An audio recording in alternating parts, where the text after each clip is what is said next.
এই police constable এক অদ্ভুত কারণের জন্য ছিচকে চোর হয়ে বাড়িতে বাড়িতে চুরি করা শুরু করে। মানে বোঝো একবার, এ যেন সর্ষের ভিতরে ভূত। এখন পুলিশ হওয়ার জন্য সে ওইসব চুরি এমনভাবে করতে থাকে যাতে পুলিশরাও তাকে ধরতে পারে না। তবে এই চুরি করতে গিয়ে সে একদিন ফেঁসে যায় এক মার্ডার কেসে। তাই নিজেকে নির্দোষ প্রমাণ করতে সে বেরিয়ে পড়ে ওই মার্ডার কেসের রহস্য উন্মোচনের জন্য। কিন্তু কেন সেই পুলিশ নিজেকে চোর বানাতে গেল, আর শেষ পর্যন্ত সে কি নিজেকে নির্দোষ প্রমাণ করতে পারলো কিনা, এই সব প্রশ্নের উত্তর দিতে হাজির হলাম জটিল কনসেপ্টে বানানো মুভি কোমানের এক্সপ্লেনেশন নিয়ে। তো চলো আর পেঁচাল না বাড়িয়ে শুরু করা যাক আজকে থ্রিলার মুভির এক্সপ্লেনেশন। মুভি শুরুতেই দেখা যায় পাহাড় আর সবুজে ঘেরা কেরালার একটা সুন্দর রিসোর্ট। এখানেই আমরা পুলিশ কনস্টেবল গিরিশকে দেখি। গিরিশ পেশায় একজন পুলিশ কনস্টেবল হলেও তার বিচক্ষণতা আর উপস্থিত বুদ্ধি যে কোনো পুলিশ অফিসারকেও হার মানাবে। গিরিশ রিসোর্টে ঢুকে একটা সিগারেট ধরিয়ে আশেপাশে একবার দেখে নেয়। গিরিশ সহ আরও কয়েকজন পুলিশ অফিসার আজ এখানে এসেছে একটা চুরির কেসের তদন্ত করতে। আসলে রিসোর্টে থাকা এক দম্পতির 4 লাখ টাকার ডায়মন্ড রিংটি চুরি হয়ে গেছে। পুলিশরা রিসোর্টের ক্লিনার মহিলাকে ডেকে জেরা করতে থাকে, কারণ সকালে একমাত্র এই মহিলাই তাদের বাইরে থেকে রুমে প্রবেশ করেছিল। কিন্তু মহিলাটা কাঁদতে কাঁদতে বলে যে সে কিছুই চুরি করেনি। এবার গিরিশ ওই দম্পতির কাছে জিজ্ঞেস করে যে তাদের আংটির কোনো ইন্স্যুরেন্স রয়েছে কিনা। উত্তরে মহিলাটা হ্যাঁ বললেও তার হাজবেন্ড বলে না, এই আংটির জন্য তার কোনো ইন্স্যুরেন্স করেনি। এবার গিরিশ লোকটার কাছে আংটির ছবি দেখতে চাইলে লোকটা ফোনে ছবি বের করে গিরিশের হাতে দেয়। গিরিশ আংটির ছবি দেখার পর একজন লেডি কনস্টেবলকে গিয়ে ওই দম্পতিদের ব্যাগ সহ বাদবাকি সব জিনিস একবার তল্লাশি করে আসতে বলে। এবার লেডি কনস্টেবলের সাথে লোকটার স্ত্রীও ভিতরে চলে গেলে গিরিশ লোকটাকে ভালোভাবে পর্যবেক্ষণ করতে থাকে। গিরিশ লক্ষ্য করে যে লোকটার বাঁ পায়ে দাঁড়াতে কিছুটা অস্বস্তি বোধ হচ্ছিল, তাই সে সাথে সাথে লোকটাকে জুতো খুলতে বলে। লোকটা প্রথমে জুতো খুলতে না চাইলেও তার ধমকে সেই লোকটা জুতোটা খুলে ফেলে, আর সেই জুতোর ভিতর থেকে বেরিয়ে আসে 4 লক্ষ টাকা দামের ডায়মন্ড রিং। লোকটার স্ত্রী তো এটা দেখে পুরোই হতভম্ব হয়ে যায়। তো এই কেস সলভ করে ফেরার পথে গিরিশের সিনিয়র অফিসার তাকে জিজ্ঞেস করে যে সে কিভাবে বুঝলো লোকটাই আংটি চুরি করতে পারে। তখন গিরিশ জানায়, আমি তার গাড়ি দেখে বুঝেছি যে এই লোকটা আর্থিক সংকটে ভুগছে। তার গাড়ি 40 লাখ টাকার হলেও 4টা টায়ারে স্ক্র্যাচ পড়ে আছে। এছাড়াও রিসেপশনিস্ট বলেছে যে তারা যখন পে করতে গিয়েছিল তখন নাকি লোকটা 2টো কার্ডই রিজেক্ট হয়েছিল। এই সব শুনে আমার তখনই সন্দেহ হয় এবং এর জন্য আমি রিংয়ের ছবি দেখার বাহানা করে লোকটার সার্চ হিস্ট্রি চেক করি। এখানেই আমি দেখতে পাই যে সে বেশ কিছুদিন ধরে ডায়মন্ডের বর্তমান বাজার মূল্য সম্পর্কে ঘাটাঘাটি করছে। তো এই সব কিছুতেই বোঝা যায় যে এই লোকটাই অর্থ সংকটে পড়ে চুরি করে নিয়েছে। এই সব কথা শুনে তো গিরিশের সিনিয়ররা তাকে বেশ প্রশংসা করে। এর পরের দৃশ্যে গিরিশ বাইক নিয়ে বাস স্ট্যান্ডে যায় লক্ষ্মী নামের একটা মেয়েকে রিসিভ করতে। লক্ষ্মী আসলে গিরিশদের প্রতিবেশী। গিরিশ মনে মনে লক্ষ্মীকে অনেক পছন্দ করলেও কখনো তাকে নিজের মনের কথা প্রকাশ করেনি। গিরিশ নানগাঁও বাস স্ট্যান্ডে গিয়ে দেখে লক্ষ্মী বাসের ভিতরেই ঘুমিয়ে আছে। গিরিশ তাকে ডেকে তুলে বাসায় পৌঁছে দেয়। এরপর গিরিশ গ্রামের এক চায়ের দোকানে চা খেতে যায়, যেখানে তার সাথে দেখা হয় সুরেশ নামের এক লোকের সাথে। গিরিশ সুরেশকে বলে, কিছুদিন আগে নাকি তুমি কাবাডি টিমের ছেলেদের সাথে মারামারি করেছো, আমি যেন এমনটা না শুনি। সুরেশ জানায় যাদের ঝামেলা তারা যেন আমাদের সাথে এসে মিটমাট করে। এটা তোমার পুলিশ স্টেশন নয় যে আমাকে তোমার কথা শুনে চলতে হবে। এখন পাশ থেকে এক ছেলে মজা নিয়ে বলে যে সুরেশ ভাই ন্যাশনাল পার্টির নেতা হতে চলেছে। সবকিছু ঠিকঠাক থাকলে কিছুদিন পর আপনাকে তাকেই সেলুট করতে হবে, তাই একজন কনস্টেবল হয়ে এত ভাব নেওয়ার দরকার নেই। এই সব শুনে গিরিশের বেশ রাগ হলেও সে কোনো কথা না বলেই চুপচাপ খাবার নিয়ে সেখান থেকে চলে আসে। অন্যদিকে গিরিশের মা উঠানে কাজ করার সময় লক্ষ্মীকে মন্দির থেকে বাড়ি যেতে দেখে। গিরিশ বাসায় আসতেই তার মা বলে, আমি বৃদ্ধ বয়সে বাসার এত কাজ সামলাতে পারছি না। লক্ষ্মী তো তোরই ক্লাসমেট, লক্ষ্মীর ফ্যামিলিও তার জন্য ছেলের সন্ধান করছে, কিন্তু কেন জানি অনেক পুজো পাঠ করার পরেও লক্ষ্মীর বিয়ে হচ্ছে না। মেয়েটাকে আমার বেশ ভালোই লাগে, তাই তুই একবার ভেবে দেখ লক্ষ্মীকে নিয়ে। গিরিশ তো মনে মনে খুশি হলেও আপাতত এই বিষয়ে খুব একটা পাত্তা দেয় না। পরের দৃশ্যে আমরা সুধাকর নামের একটা লোককে গাছের সাথে ঝুলন্ত অবস্থায় দেখি। পুলিশ এসে সুধাকরের লাশ নামিয়ে ময়না তদন্তের জন্য নিয়ে যায়। তখন সুধাকরের ছেলে কাঁদতে কাঁদতে বলে, কাল রাতে বাবা আমাদের সাথেই ছিল, সকালে ঘুম থেকে উঠে দেখি বাবা আর নেই। সিআই সুমান গিরিশকে ডেকে বলে, আমার পুলিশি জীবনের এটাই শেষ কেস, তাই আমি চাই না এখানে কোনো ঝামেলা হোক। তো এইখানে লক্ষ্মীর বাবা মনোয়ার গিরিশদের রিকোয়েস্ট করে বলে যে লাশের ময়না তদন্তের জন্য তাদের গ্রামের হসপিটাল ব্যবহার করতে। আসলে সরকারি হসপিটালে পাঠালে তারা লাশ নিয়ে অনেক ঝামেলা করে। যেহেতু এটা একটা সাধারণ আত্মহত্যা, তাই সুধাকর হয়তো বিজনেসের ঝামেলা নিয়েই আত্মহত্যা করেছে। চলেছে, এখন যেন শান্তিপূর্ণভাবে তার শেষ কীর্তিটা শেষ করা হয়। এই সব শুনে সুমন বলে আচ্ছা ঠিক আছে, তারা যত দ্রুত সম্ভব লাশটা ফেরত পাঠাবে। এরপর সুধাকারের শেষ কৃত্য অনুষ্ঠানে পুরো গ্রামবাসী অংশগ্রহণ করে। গিরিশরা যখন পূজারী দুর্গা স্বামী আসার জন্য অপেক্ষা করছিল, তখনই সেখানে রাজু নামের এক পাওয়ারফুল লোক এসে হাজির হয়। রাজু কাউকে ফোনে বলছিল গ্রামে এমন কোনো জমি নেই যেটা সে কিনতে পারবে না। কথাটা গিরিশের কানে যায়। তখনই পূজারী দুর্গা স্বামী চলে আসলে সুধাকরের শেষ কীর্তি শুরু হয়ে যায়। এরপর পুজো শেষ হতেই গিরিশ লক্ষ্মীকে জানিয়ে পুলিশ স্টেশনে ফিরে আসে। এখানে গিরিশ এবং তার সহকর্মী মিলে সিআইএ সুমনের বিদায় উপলক্ষে পুলিশ স্টেশনটা ফুল দিয়ে সাজানোর প্রস্তুতি নিচ্ছিল। ঠিক সেই সময় সে বাইরে ওই ছেলেটাকে দাঁড়িয়ে থাকতে দেখে, যে কিনা সেদিন তাকে চায়ের দোকানে অপমানিত করেছিল। গিরিশ তার কাছে গিয়ে জানতে পারে যে ছেলেটার বাইক থেকে কিছুদিন আগে গাঁজা উদ্ধার করা হয়েছিল, কিন্তু এই ছেলেটা আসলে নির্দোষ। তার বন্ধু বাইক নিয়ে গিয়েছিল বলে সে এখন এই ঝামেলায় ফেসে গেছে। তাছাড়াও এই ছেলেটা কিছুদিন পরেই বিদেশ চলে যাবে, যার ফলে এমন কোনো ঝামেলা হলে তার ভিসাটা হয়তো ক্যান্সেল হয়ে যেতে পারে। তবে এই সব কথাবার্তা শুনে গিরিশ ছেলেটাকে বলে তুমি চিন্তা করো না, আমি বিষয়টা দেখছি। কিন্তু ভিতরে এসে অন্য এক পুলিশ অফিসারকে ছেলেটার নামে কেস ফাইল করতে বলে। তো সিআই এসে যখন অন্যান্য পুলিশ অফিসারদের সাথে এই বিষয়ে কথা বলছিল, তখন গিরিশ বারবার ছেলেটাকে ফাঁসানোর জন্য সবাইকে বিভিন্ন কথা বলে উস্কানি দিতে থাকে। এই সবটা শুনে সিআই বুঝতে পারে যে ছেলেটির অবশ্যই গিরিশের সাথে কোনো ঝামেলা রয়েছে। তাই সে গিরিশকে তার কেবিনে ডেকে জিজ্ঞেস করে তোমার ওই ছেলের সাথে কি ঝামেলা? ছেলেটা তো কিছুদিন পর বিদেশ চলে যাবে, এটা তার ক্যারিয়ারের ব্যাপার। তখন গিরিশ জানায় ওই ছেলেকে আমি পছন্দ করি না, ও সবসময় আমাকে নিয়ে হাসি ঠাট্টা করে। জবাবে সিআই জানায় আমি তোমাকে কতবার বলেছি যে এসব ছোট ছোট বিষয়ে প্রতিশোধ পরায়ণ না হতে, তাই আমার জন্য হলো প্লিজ এই বিষয়টা বাদ দিয়ে দাও। এখানে গিরিশ কিন্তু সিআইকে খুব সম্মান করত, তাই সে সিআইয়ের কথা এবার মেনে নেয়। এদিকে সিআই সুমনের রিটায়ার্ডের পর থানায় হরিলাল নামের একজন নতুন সিআই আসে।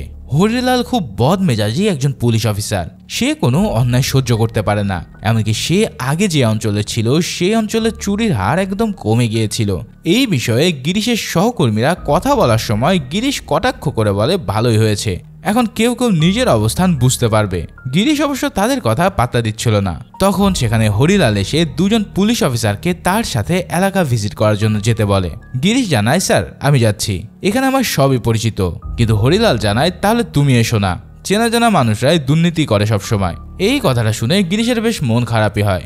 এর কয়েকদিন পর গ্রামের মাঠে কাবাডি টুর্নামেন্টের আয়োজন করা হয়। প্রধান অতিথি হিসেবে সিআইএ হরিলাল সেখানে উপস্থিত ছিলেন। গিরিশ সহ বেশ কয়েকজন পুলিশ অফিসার সেখানে নিরাপত্তা দেওয়ার জন্য উপস্থিত হয়। তবে হঠাৎ খেলার মধ্যে দুপক্ষের গন্ডগোল বেঁধে গেলে ন্যাশনাল পার্টির পাতি নেতা সুরেশ সেখানে অপর পার্টিদের ছেলেদের মারতে যায়। এখন সুরেশকে দেখে গিরিশের সেদিনের অপমানের কথা মনে পড়ে যায়।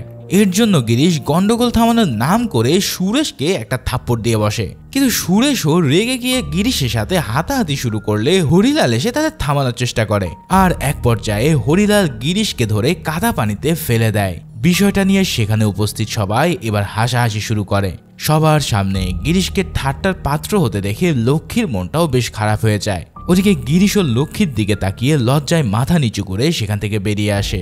এরপর বেশ কিছুদিন গিরিশ এটা নিয়ে মানসিক অশান্তিতে ভুগতে শুরু করে। সে কিছুতেই এই অপমানের বিষয়টা মাথা থেকে নামাতে পারছিল না। বিষয়টা তার মাথায় আরো চেপে বসে যখন সে দেখে কেউ একজন তার এই ভিডিও ইন্টারনেটে ছেড়ে দিয়েছে, যার ফলে সবকিছু মিলিয়ে গিরিশ একদমই ভেঙে পড়ে। এভাবেই একদিন চায়ের দোকানে বসে চা খাওয়ার সময় ওই গ্রামের ধনী ব্যক্তি এসে গিরিশকে নিয়ে ঠাট্টা শুরু করে। ব্যাপারটা গিরিশের মাথায় রাগ চেপে যায়। তার উপর আবার থানায় যাওয়ার পর সিআইএ হরিলাল গিরিশকে দেরি করে আসার জন্য অনেক বকাবকি করে। সে গিরিশকে বলে এটা তোর ঘর নয় যে তুই যা খুশি করবি, ভুলে যাস না তুই একজন কনস্টেবল। এখন মানুষের সামনে বেশি হিরোগিরি দেখালে আমি তোর অবস্থান বুঝিয়ে দেব। এই সব কিছুর জন্য গিরিশের এবার প্রচন্ড রাগ হলেও সে কিছুই করতে পারে না। বিকেলে গিরিশ রিটায়ার্ড করা সিআই সুমনের কাছে যাই এই বিষয় নিয়ে কথা বলতে। সুমনকে সে সব খুলে বললে সে তাকে ধৈর্য ধারণ করতে বলে, আর সে আরো বলে যে প্রতিশোধ পরায়ণ না হয়ে বিষয়টা মাথা থেকে ঝেড়ে ফেলে দিতে।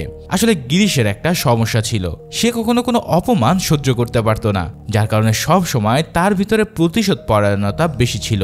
তো এরপর গিরিশ বিষয়টা মাথা থেকে ঝেড়ে ফেলার জন্য মদের দোকানে যায় মদ কিনতে। সেখানেই তার দেখা হয় মানিয়ান নামের এক লোকের সাথে।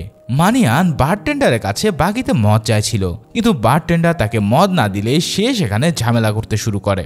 ঝামেলার এক পর্যায়ে মানিয়ান বলে, আমি এই এলাকার সবচেয়ে অভিজ্ঞ চোর, যদিও এখন আমি চুরি করা ছেড়ে দিয়েছি, কিন্তু একবার আমি বিষয়টা মাথায় নিলে তোর এখানে সব মদ আমি আমার ঘরের আলমারিতে রাখবো। তুই জানিস একবার এক পুলিশ অফিসার আমাকে অপমান করেছিল, এরপর আমি তার বাড়ির আশেপাশে এত চুরি করেছি যে সে অতিষ্ঠিত হয়ে ট্রান্সফার নিয়েছিল সেই এলাকা থেকে। এখন এই কথাটা শুনে গিরিশের মাথায় সিআইকে শিক্ষা দেওয়ার একটা বুদ্ধি আসে। রাতে সে মানিয়ানের জন্য এক বোতল মদ কিনে নিয়ে তার সাথে দেখা করে। গিরিশ তাকে জানায়, আমি একজন সাংবাদিক, একটা আর্টিকেল প্রকাশের জন্য আমার চুরি সম্পর্কিত কিছু তথ্য দরকার, এর জন্যই আপনার কাছে এসেছি চুরি শিখতে।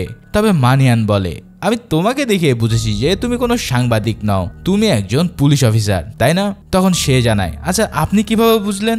মানিয়ান উত্তর দেয়, একজন চোর হওয়ার অন্যতম দক্ষতা হচ্ছে যে কোনো পরিস্থিতিতে বা যে কোনো পোশাকেই পুলিশকে চিনে ফেলা। কিন্তু গিরিশ তবু তার পুলিশ হওয়ার কথাটা স্বীকার করতে না চাইলে মানিয়ান বলে, তুমি পুলিশ অফিসার হলেও আমার তোমাকে চুরির কৌশল শেখাতে সমস্যা নেই। চুরি করা সবচেয়ে কঠিন আবার সবচেয়ে সহজ কাজও। একবার কোনো বাসায় ঢুকে বেরিয়ে আসার কৌশলটা শিখতে পারলেই চুরি করা সহজ, তবে খালি ঘরে চুরি করতে একদমই মজা নেই। এছাড়াও একবার চুরি করার অভ্যাস হয়ে গেলে এটা ছাড়াও কিন্তু খুবই মুশকিল। যাও, আমি তোমাকে ধীরে ধীরে সব শেখাবো, তবে এর জন্য তোমার ধৈর্য আর সময় দুটোই লাগবে। এখন এই সব কথাবার্তা শুনে গিরিশও তার কথায় রাজি হয়ে যায়। পরের দিন সিআইএ থানায় এসে গিরিশকে ঘুমাতে দেখে বলে, কি তুমি কি রাত্রে চুরি করতে গিয়েছিলে নাকি? পিছনের এলাকার জমি নিয়ে একটা সমস্যা হয়েছে, যাও কেসটা সমাধান করে এসো। গিরিশ সমস্যার সমাধান করতে গিয়েও মানিয়ানের কথাগুলো ভাবতে থাকে। বাড়িতে ফিরে সে শান্তিতে বসে থাকতে পারছিল না, তার বারবার মানিয়ানের কথাগুলোই মাথায় ঘুরছিল। তো এই সব কিছু ভেবে রাতে সে বেরিয়ে পড়ে চুরি করতে। প্রথমে সে বাড়ির গেটে একটা সুতো বেঁধে ছিঁড়ে দেয়, এরপর গাছ বেয়ে বাড়ির ভিতরে প্রবেশ করে। মানিয়ানের শেখানো পদ্ধতি অনুসারে সে প্রথমে পালানোর পথ তৈরি করে রাখে, এরপর ঘরের আলমারি থেকে খুব সাবধানে টাকা চুরি করে নেয়। তবে সে সতর্কতাভাবে কাজ করলেও হঠাৎ তার হাতের ধাক্কায় একটু শব্দ হলে সাথে সাথে বাড়ির মালিকের ঘুম ভেঙে যায়। গিরিশ তাকে উঠতে দেখেই পালাতে শুরু করে, লোকটাও তার পিছনে ছুটতে শুরু করে, কিন্তু ফাইনালি সে তাকে ধরতে পারে না। তো ঠিক এভাবেই প্রথম মিশন তার সাকসেসফুল হয়। কিন্তু পরের দিন পুলিশ ওই লোকের বাড়িতে আসে এই চুরির কেসে তদন্ত করতে। লোকটা বলে তার ৫,০০০ টাকা চুরি হয়েছে। তবে এই লোকটা চলে যেতে গিরিশ এসআইকে বলে যে, দেখেন স্যার, এই লোকটা একজন ঘুষখোর, আমার মনে হয় তার অনেক টাকা চুরি হয়েছে, কিন্তু পুলিশি ঝামেলার ভয় সে স্বীকার করছে না। বাসার ভিতরে কোনো ক্লু না পেয়ে সিআইরা বাইরে আসতেই বিনোদ নামের এক কনস্টেবল বলে, স্যার আমার মনে হচ্ছে চোর এই গ্রামেরই কেউ। চোর আগে থেকে জানতো যে এই বাড়িতে কাল কেউ থাকবে না, কিন্তু বাড়ির লোক কাল রাতে ফিরে আসবে এটা চোর বুঝতে পারেনি। তখন গিরিশ জানায়, স্যার আমার মনে হয় চোর অন্য গ্রামের, কারণ অন্য গ্রামের চোররা সাধারণত বাড়িতে কেউ আছে কিনা এটা জানার জন্য গেটে সুতা বেঁধে রাখে, আর এই বাড়ির গেটেও একটা সুতা বাঁধা রয়েছে। তখনই এক লোক এসে তাদের খবর দেয় যে পাশের গাছের নিচে একজোড়া স্যান্ডেল পড়ে আছে। এই স্যান্ডেল দেখে সিআই দ্রুত ডগ স্কোয়াডকে খবর পাঠাতে বলে, যাতে জুতোর গন্ধ শুকিয়ে তারা চোর পর্যন্ত পৌঁছাতে পারে। এদিকে গিরিশ তখন সেই পাশের এলাকার জমির কেসের সমস্যা সমাধান করতে চলে গিয়েছিল। সে জুতো পাওয়ার ব্যাপারে কিছুই জানতো না। এরপর ডগ স্কোয়াড আসার পরে কুকুরকে জুতো শোকানো হয়। কুকুরটি দৌড়াতে দৌড়াতে এবার গিরিশের সামনে গিয়ে বসে। এবার সিআই জুতোটা দেখিয়ে সেখানে থাকা সবাইকে জিজ্ঞেস করে যে এই জুতোটা কার। এখন সেখানে থাকা এক লোক বলে ওঠে, এই জুতো তো আমার জুতো, গতকাল রাতে আমার বাড়ি থেকে চুরি হয়ে গিয়েছিল। এখানে আসল কাহিনীটা হচ্ছে গিরিশই কিন্তু এই চালটা চেলে রেখেছিল, যাতে মানুষের পাশাপাশি সে কুকুরকেও বোকা বানাতে পারে। কেসটা নিয়ে সিআই বেশ চিন্তায় পড়ে যায়, আর ঠিক এই চিন্তিত অবস্থা দেখে গিরিশও মনে মনে বেশ খুশি হয়। এরপরের কিছুদিন গিরিশ মানিয়ানের শেখানো নতুন নতুন কৌশল অবলম্বন করে একের পর এক চুরি করতে থাকে। ধীরে ধীরে এই চুরিটা তার নেশায় পরিণত হয়ে যায়, আর এদিকে সিআইএ চোরকে ধরতে না পেরে পুরো পাগল হয়ে যেতে থাকে। চোরের অত্যাচারে অতিষ্ঠ হয়ে সিআই নিজেই তার টিম নিয়ে রাতে পাহারা দিতে বের হয়। এদিকে গিরিশও মাঝরাতে চুরি করার জন্য বের হয়েছিল। হঠাৎ সিআইরা তাকে চোর ভেবেই ধরে ফেলে। তবে গিরিশ পুরো বিষয়টাতে হতভম্ব হয়ে গেলেও নিজেকে শান্ত রেখে বলে, স্যার আমি নিজেও চোরকে ধরার জন্য এরকম চোরের সাজে বের হয়েছি। এখন সেদিন রাতে চুরি না করেই সে সিআইদের সাথে গ্রাম পাহারা দেয়। যাই হোক, পরবর্তীতে গিরিশ আরো সতর্কভাবে চুরি করা শুরু করে। কখনো দরজায় আগুন লাগিয়ে তো কখনো আবার আগে থেকে ঘরের ভিতরে লুকিয়ে থাকার অভিনব কায়দায় সে মানিয়ানের চুরি বিদ্যা প্রয়োগ করে চুরি করতে থাকে। একদিন চায়ের দোকানে সবাই এই চোরকে নিয়ে আলোচনা করছিল।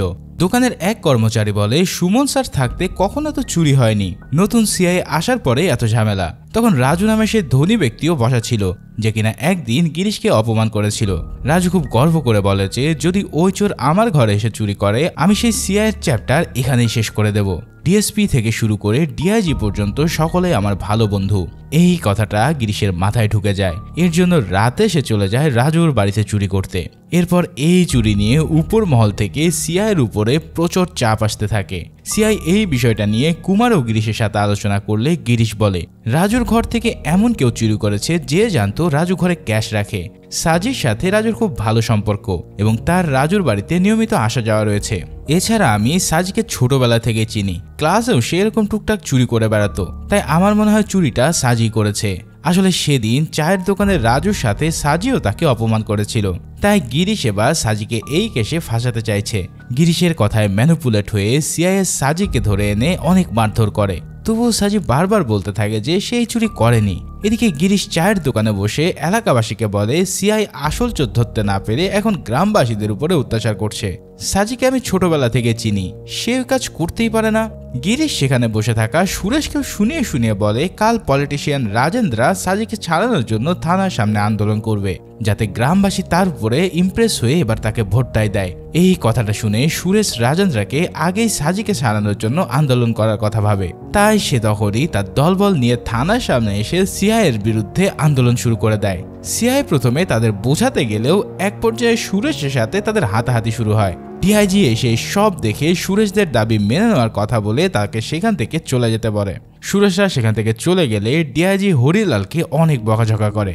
সে 3 দিনের মধ্যে হরিলালকে আসল চোর ধরার ওয়ার্নিং দিয়ে সেখান থেকে চলে যায়। হরিলাল এখন কি করবে সেটা ভেবে না পেয়ে অনেক হতাশ হয়ে পড়ে। তখন গিরিশ তার কাছে এসে তাকে বলে, আমার কাছে একটা আইডিয়া আছে, সেরকম ভাবে চললে আমরা এই চোরকে ধরার জন্য আরো কিছু সময় পাবো। সিআই তার আইডিয়া জানতে চাইলে গিরিশ বলে, আমি এমন একজনকে চিনি যে কিছু টাকার বিনিময়ে এই চুরির দায় মাথায় নেবে। এখন তাকে যদি চোর হিসেবে ধরা হয় তাহলে সবাই ভাববে এই চুরির কেস সলভ হয়ে গেছে, আর গোপনে আমরা চোরকে ধরার অভিযান চালিয়ে পুরো বিষয়টাকে ন্যাচারাল করে ফেলবো। এই সব কথা শুনে সিআই প্রথমে রাজি না হলেও এছাড়াও তার আর কোনো উপায় নেই দেখে সে রাজি হয়ে যায়। এরপর গিরিশ পরের দিন মানিয়ানকেই চোর সাজিয়ে থানায় নিয়ে আসে। মানিয়ানকে সে বলেছিল তাকে এই কেসটার দায় স্বীকার করতে হবে, কিন্তু থানায় আসার পর সে মানিয়ানকে বলে তাকে এখন পর্যন্ত হওয়া সবগুলো চুরির দায়ভার নিতে হবে। মানিয়ান প্রথমে রাজি না হলেও গিরিশ তাকে লুকিয়ে একটা হাত করার চাবি দেয় আর জানায় তুমি সুযোগ বুঝে এই চাবি দিয়ে পালিয়ে যেও। এবার দুপুরে সিআই আগের দিনে চুরি হওয়া বাড়িতে মানিয়ানকে নিয়ে যায় ইনভেস্টিগেশনের জন্য। মানিয়ান এবার ওয়াশরুমে যাওয়ার নাম করে হাত করা খুলে সেখান থেকে পালিয়ে যায়। এখন আসামে পালিয়ে যাওয়ার কারণে ডিআইজি এসে সিআই সহ আরো 3 পুলিশ অফিসারকে সাসপেন্ড করে দেয়। সিআই পুলিশ স্টেশন থেকে বের হওয়ার সময় গিরিশকে দেখে বলে, তুমি অনেক খুশি হয়েছো তাই না? আমি জানি এই সব কিছুর পিছনে তোমার হাত রয়েছে, আমি তো আবার ফিরে আসব, তখন কি করবে সেটা ভেবে রেখো। এই সব ওয়ার্নিং দিয়ে সিআই সুমান সেখান থেকে চলে যায়। পরের দিন গিরিশ ব্যাংকে যায় টাকা তুলতে। সেখানে লক্ষ্মীকে দেখে গিরিশ তার সাথে টুকটাক কথা বলে যেই না বের হতে যাবে তখন রামেশ নামের এক লোক গিরিশকে ডেকে তার সাথে হেসে হেসে কথা বলতে থাকে। ততক্ষণে রামেশের টাকা এসে পড়লে ব্যাংকের লোকটা রামাস্বামীকে টাকা সামলে রাখতে বলে। রামেশ বলে, তুমি চিন্তা করো না, আমার ঘর থেকে টাকা চুরি করার জন্য চোরকে 2 বার জন্ম নিতে হবে। এখন এই কথা শুনে গিরিশের তো প্রচন্ড ইগোয় লেগে যায়। আরে বেটা বলে কি, আমার মতন চোর থাকতে তোর টাকা সেফ থাকবে? এটা কখনোই হতে পারে না। তাই সে নেমে পড়ে এই ঘরে চুরি করার জন্য। সেদিন রাতেই সিআইএ হরিলাল বাকি 2 কনস্টেবলকে ডেকে বলে, আমার মনে হয় গিরিশ এসব আমাদের উপরে প্রতিশোধ নেওয়ার জন্য করছে, তোমরা দুজন গিরিশের উপরে ভালো করে নজর রাখো আর মানিয়ানকেও খোঁজার চেষ্টা করতে থাকো। একবার মানিয়ানকে বের করতে পারলে গিরিশের সব চালাকি ধরা পড়ে যাবে। এদিকে গিরিশ তার বাসাতে কিছুতেই ঘুমাতে পারছিল না, তার কানে বারবার রামেশের সেই কথাটা ভাসতে থাকে।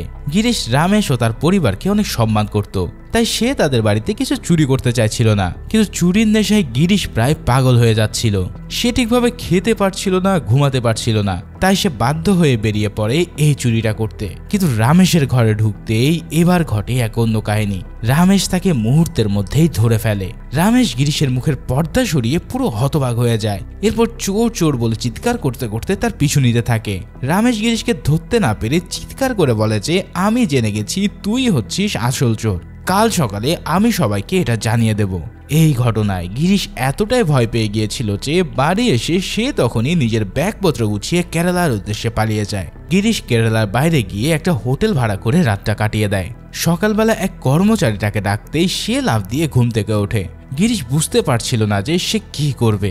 এখানেই গিরিশ কল্পনা করতে থাকে যে এতক্ষণে হয়তো গ্রামের মানুষরা তার কথা জেনে গেছে।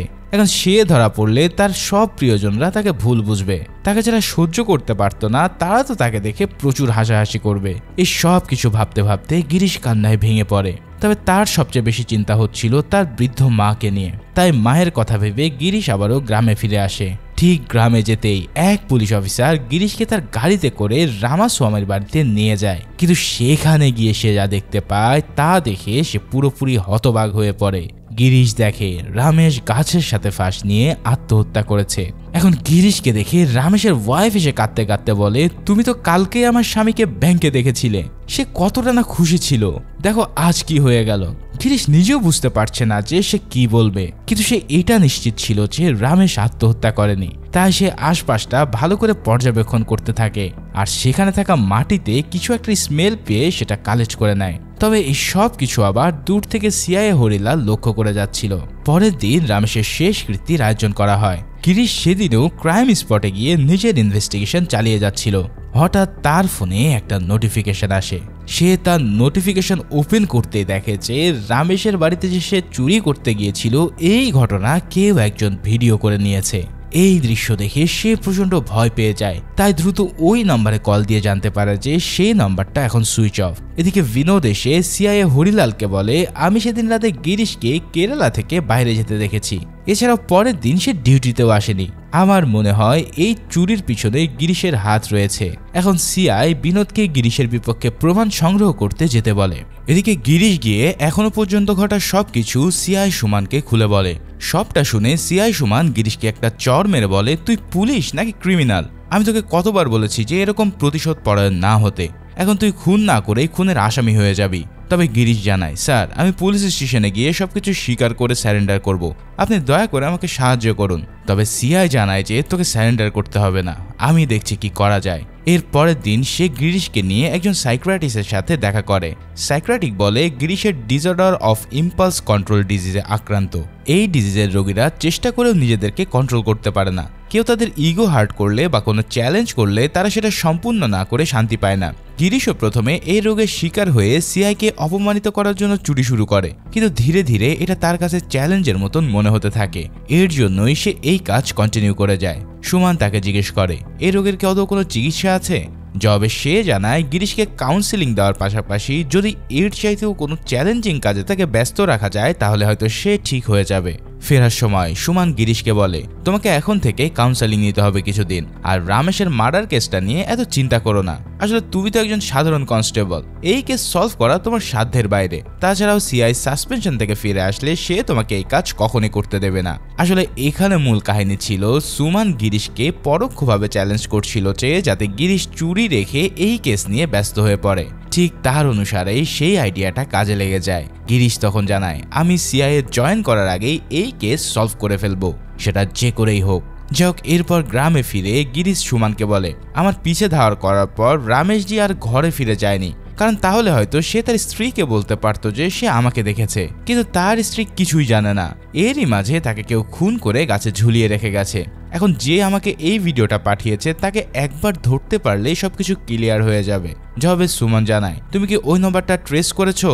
গিরিশ জানায় যে হ্যাঁ করেছি, নাম্বারটা তামিলনাড়ুর এক লোকের। আমি শীঘ্রই সেখানে যেয়ে সব রহস্যের উন্মোচন করব। এছাড়া সুমন জিজ্ঞেস করে পোস্টমর্টম রিপোর্ট থেকে গিরিশ কোনো ক্লু পেয়েছে কিনা। তখন সে জানায় ডাক্তার বলেছে যে মৃত্যু ফাঁসি লাগানোর কারণেই হয়েছে, কিন্তু যেখানে রামেশের লাশ পাওয়া গেছে তার পায়ের নিচে কোনো টুল বা চেয়ার ছিল না। আবার গাছে উঠে দড়ি বেঁধে লাফ দিলেও রামেশের গলার হাড় ভেঙে যাওয়ার কথা, এখানে সেটাও হয়নি। এখন রিপোর্টে আত্মহত্যা আসলেও এটা যে মার্ডার কেস সেটাও বুঝতে আমার আর বাকি নেই। এছাড়াও তার বডির কাপড় থেকে আমি এক ধরনের স্মেল পেয়েছি। আমি তার বাড়ির লোকদের সাথে কথা বলে বুঝেছি যে সে আমাকে ধাওয়া করার পর আর বাড়ি ফিরে যায়নি। তাছাড়া যে ভিডিওটা আমাকে পাঠানো হয়েছে সেখানে স্পষ্ট দেখা যাচ্ছে যে আমাকে ধাওয়া করার পর রমেশ ওই গাড়ির দিকে তাকিয়ে আছে, হয়তো সে এই গাড়িতে করেও কোথাও একটা চলে গিয়েছিল। এদিকে বিনোদ মানিয়ানের খোঁজ করতে করতে জঙ্গলে সেই হাতকড়াটা খুঁজে পায়। বিনোদ সিআইকে হাতকড়াটা দেখালে সিআই বলে নিশ্চয়ই গিরিশ মানিয়ানকে হাতকড়ার চাবি দিয়েছে, তাই এখন তাকে খুঁজে পেলে খুব সহজেই তাকে ফাঁসানো যাবে। পরের দিন গিরিশ তামিলনাড়ু যায় সেই ফোন নাম্বারের ব্যক্তির সাথে দেখা করতে।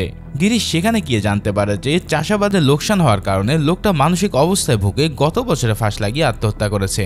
মানিয়ান লোকটার স্ত্রীকে ফোন নাম্বার দেখালে লোকটার স্ত্রী বলে লোকটা আত্মহত্যা করার দিন থেকে তার ফোন মিসিং ছিল। এরপর লোকটা মারা যাওয়ার 2 দিন আগেও নাকি বলেছিল যে সবকিছু ঠিক হয়ে যাবে, কিন্তু সে আত্মহত্যা করতে পারে এই কথাটা তার পরিবারে কেউই কল্পনা করেনি। এই সব কিছু শুনে গিরিশ তামিলনাড়ুর স্টেট থানায় যায়। এবার এই বিষয়ে ইনফরমেশন কালেক্ট করতে গেলে সেখানে দেখা যায় সিআই ছিল অনেক বেশি বদমেজাজি। সে এক কনস্টেবলকে ডেকে শুধুই তাকে বকাঝকা করে। গিরিশ সেখানে গিয়ে ইনফরমেশন চাইলে লোকটা গিরিশকে এসপির পারমিশন লেটার দেখাতে বলে। গিরিশ বলে কেসটা আনঅফিসিয়াল, তবে এই কথা শুনে সে তাকে বেশ অপমানিত করে থানা থেকে বের করে দেয়। এবার বাইরে গিয়ে সে সেই কনস্টেবলের সাথে দেখা করে যে কিনা একটু আগে তামিলনাড়ু সিআই তাকে বকাঝকা করছিল। গিরিশ তার কাছে গিয়ে বলে তোমার আর আমার অবস্থা একই, কনস্টেবল পোস্টে থাকায় কাজের চেয়ে মূল্যায়ন কম। কথায় কথায় তারা একে অপরের সাথে পরিচিত হয়ে নেয়। লোকটার নাম ছিল সেন্থিল। গিরিশ সেন্থিলকে সব খুলে বললে সেই গিরিশকে সাহায্য করতে রাজি হয়ে যায়। এরপর সে সেন্থিলকে নিয়ে ওই মৃত ব্যক্তি সহ তামিলনাড়ুর ঘটা সকল আত্মহত্যার কেসের ডিটেলস কালেক্ট করে। তবে সবকিছুর মাঝে তার মনে হচ্ছিল যে কেউ যেন তাকে ফলো করছে। রাতে গিরিশ থাকার জন্য তামিলনাড়ুর একটা লঞ্চে ওঠে। সেখানেও তার মনে হতে থাকে যে কেউ তাকে ফলো করছিল।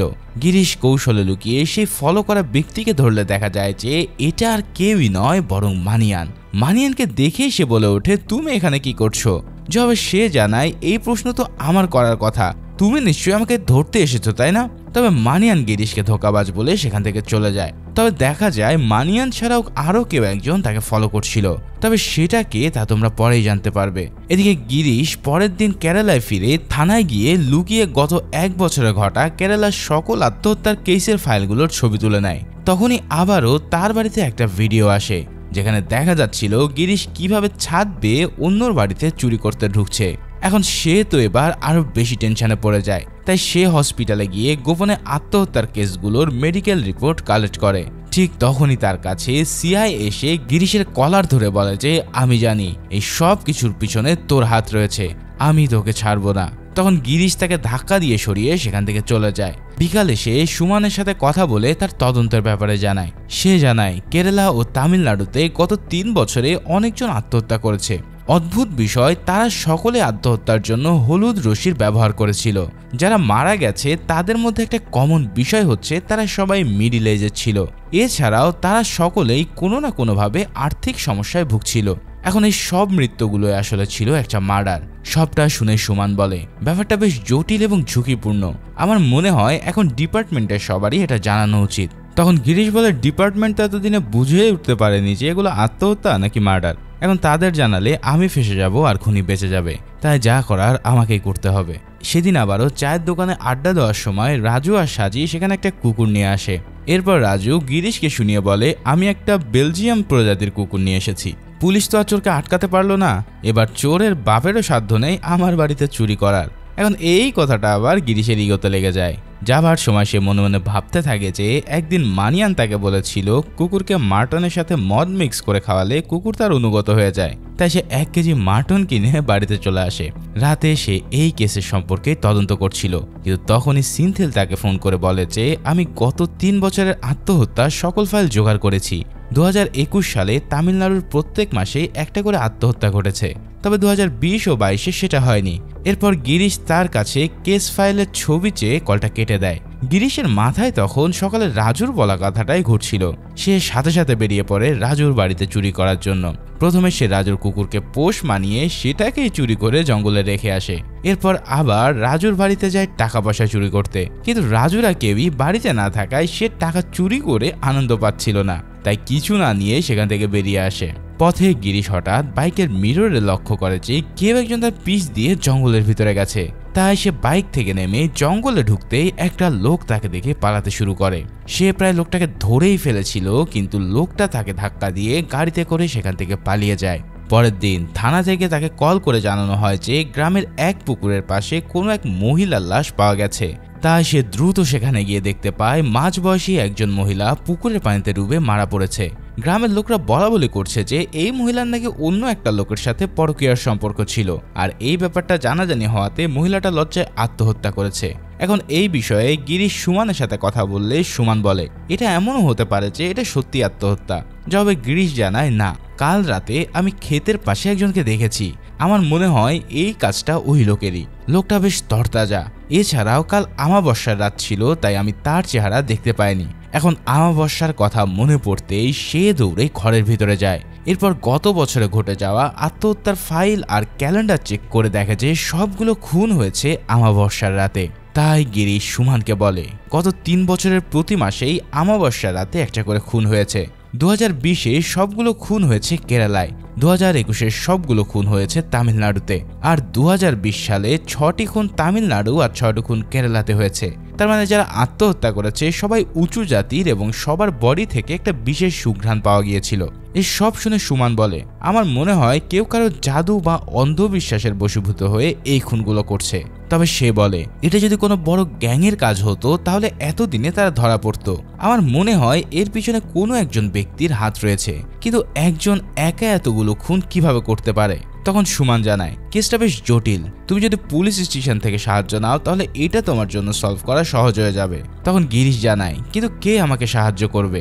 উত্তরে সিআই জানায় অফিসার কুমার আমার খুব বিশ্বস্ত লোক, আমি বললে সে অবশ্যই তোমাকে হেল্প করবে। এবার গিরিশ কুমারের সাথে দেখা করতে থানায় যায়, কিন্তু সেখানে যেতেই দেখে মানিয়ান ইতিমধ্যে ধরা পড়ে গেছে এবং সবাই মিলে তাকে প্রচন্ড মারধর করছে। কিন্তু এখানে বোঝা যায় অনেক মারধরের পরেও মানিয়ান গিরিশের নাম উচ্চারণও করে না। এবার সবাই সেখান থেকে চলে গেলে গিরিশ তার কাছে যায়। সে মানিয়ানকে জিজ্ঞেস করে যে এত মার খাওয়ার পরেও সে কেন তার নাম বলেনি। যবে মানিয়ান জানায় সে চোর হতে পারে কিন্তু বেঈমান নয়। এই কথাটা শুনে গিরিশের চোখে পানি চলে আসে, আর সে মানিয়ানকে ওয়াদা দেয় যে যে কোনো মূল্যই হোক তাকে সে এখান থেকে উদ্ধার করবে।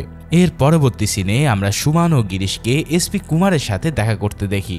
সবটা শুনে এসপি কুমার পুরো হতভম্ব হয়ে যায়, তবুও সে গিরিশদের সাহায্য করতে রাজি হয়ে যায়। গিরিশরা আগের দিন খুন হওয়া মহিলাটার ব্যাগ চেক করে সেখানে একটা মন্ত্রপুতের কাগজ পেয়েছিল। কাগজটা থেকেও সেই একই সুগন্ধ বেরিয়ে আসছিল।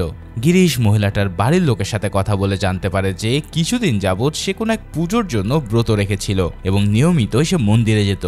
তখন সে গত 1 বছর আত্মহত্যা করা সকল বাড়িতে খোঁজ নিয়ে এমনই একটা কাগজ উদ্ধার করে ফেলে। এর সাথে সাথে সে জানতে পারে যে তারা সকলেই আত্মহত্যার আগে কোনো এক পুজোর প্রস্তুতি নিচ্ছিল। গিরিশ সেই কাগজগুলো নিয়ে মন্দিরের বড় পূজারীর কাছে যায়। পূজারী কাগজটা দেখে জিজ্ঞেস করে যে যারা এই পুজো করেছে তারা কি এখনো বেঁচে আছে। গিরিশ উত্তরে দেয় না, সকলেই মারা গেছে।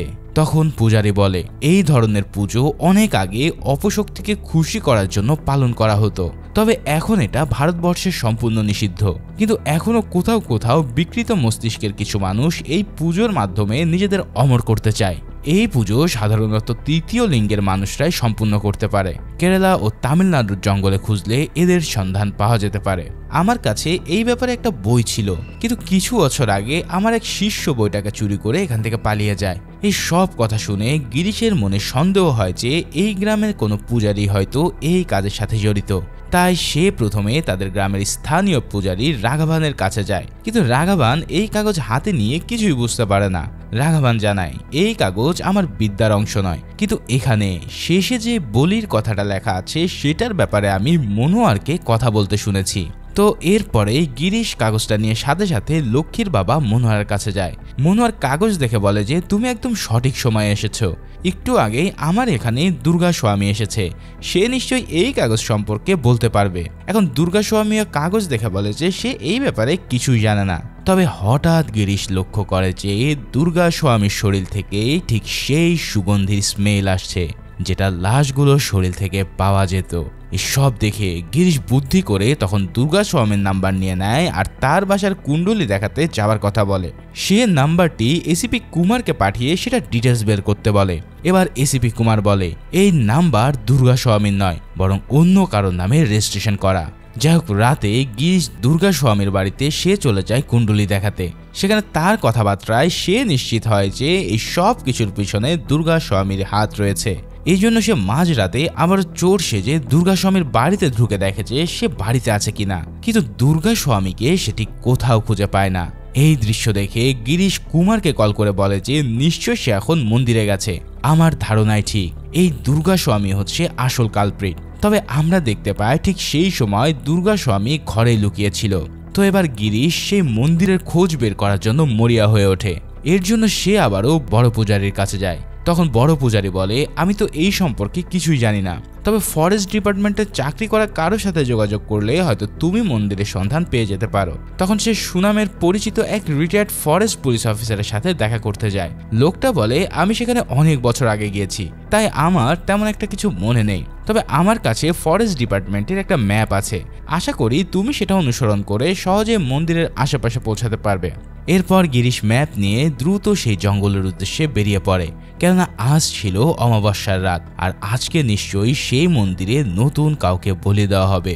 তো গিরিশ ম্যাপ অনুসরণ করে জঙ্গলের ভিতরে কিছু একটা ঢুকতেই সে কালো জিপটা দেখতে পায়, যেটাই করে সেদিন সেই আসামি পালিয়ে গিয়েছিল। এরপর একটা ডোবা পার করে ঝর্ণা বেয়ে অনেকটা পথ হাঁটার পর গিরিশ সেই মন্দিরের কাছাকাছি পৌঁছে দেয়। ঠিক সেই সময় সে যখন কুমারকে এই ব্যাপারে জানাতেই যাবে, ঠিক তার আগে কুমার বলে মনোয়ারের মেয়ে লক্ষ্মীকে পাওয়া যাচ্ছে না, তাকে শেষবার দুর্গা স্বামীর সাথেই দেখা গিয়েছিল। তো গিরিশ এই কথা শুনে বেশ চিন্তিত হয়ে পড়ে এবং ভাবতে থাকে যে এবার হয়তো দুর্গা স্বামীর টার্গেট স্বয়ং লক্ষ্মী। তাই সে হাঁটতে হাঁটতে একটা গুহার সামনে চলে আসে। এরপর গুহার ভিতরে প্রবেশ করতেই সেখানে পুরাতন ভাঙা একটা মন্দির দেখা যায়। সে মন্দিরে প্রবেশ করে দেখে যে লক্ষ্মীকে কেউ একজন ফাঁসিতে ঝুলিয়ে রেখেছে। গিরিশ গিয়ে লক্ষ্মীকে জাগানোর চেষ্টা করে, আর ঠিক পিছন থেকে কেউ একজন তাকে আঘাত করে অজ্ঞান করে দেয়। এরপর গিরিশের যখন জ্ঞান ফেরে তখন সে দেখতে পায় তার হাত বাঁধা এবং তাকেও ফাঁসিতে ঝুলিয়ে রাখা হয়েছে। তখনই তার সামনে দুর্গা স্বামী আসে। দুর্গা স্বামী তাকে বলে, কাল তোকে মেরে ফাঁসিতে ঝুলিয়ে রেখে আসবো এবং তোর চুরি করা ভিডিও ইন্টারনেটে আপলোড করে দেব। সবাই ভাববে ভিডিও ভাইরাল হওয়ার কারণে তুই আত্মহত্যা করেছিস। এখন গিরিশ তার পুরো শক্তি দিয়ে নিজেকে ছুটানোর চেষ্টা করে যাচ্ছিল, কিন্তু হঠাৎ দুর্গা স্বামীর পিছনে সে লক্ষ্মীকে পূজারীর বেশি দেখে হতভম্ব হয়ে যায়। আর এখানেই মুভির সবচেয়ে বড় রহস্য উদ্ঘাটন হয়। আসলে লক্ষ্মী কোনো মেয়ে নয়, বরং সে একজন তৃতীয় লিঙ্গের হিজড়া মানুষ।